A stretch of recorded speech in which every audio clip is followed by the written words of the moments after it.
So our 2023 and up replacement beam arms, part number 105112. These are pretty trick, we're pretty proud of them.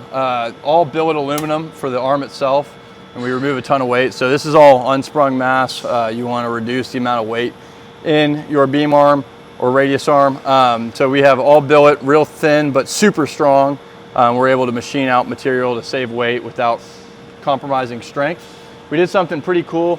We offset our, we reuse factory Ford bushings here. That's another thing. If you put a chromoly bushing in the back of this beam arm, it's gonna ride like absolute crap and just beat the bushing out of the truck real quick. So we reuse the factory Ford bushings.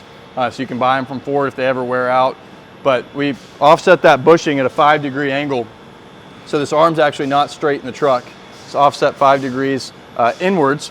And then the plates, our end plates here, that bolt to the axle, have that 5% kicked back out.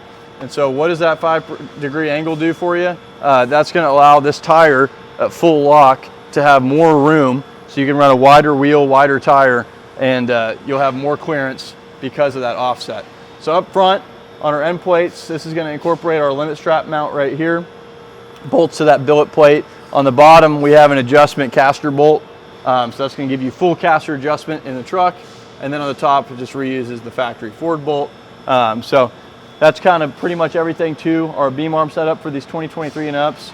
You can see down here from the bottom, we'll have camera show, you can see this 5-degree kickback right here. So that's gaining you an extra significant amount of tire clearance at full lock on this backside where they're notorious for rubbing. So.